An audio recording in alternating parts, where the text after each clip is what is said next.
Alpha crypto page analyst, wetin be the update for the space today now?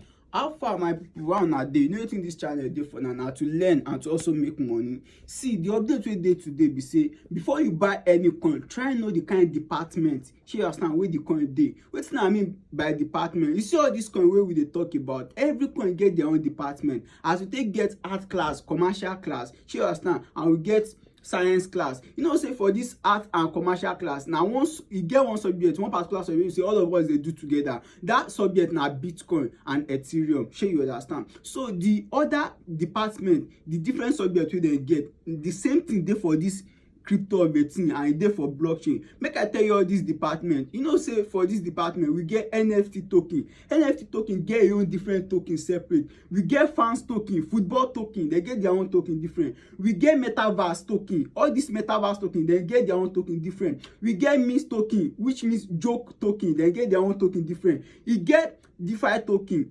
Everything wey I talk for here, they get their own different token. So before you buy any token, try know the kind department wey all these tokens dey before you buy them. Shey you get? But no worry, I go bring more things wey go make you understand the department wey all these tokens dey for you. Just dey learn, share, make others sef go fit learn and come make money with us for the crypto space. Thank you.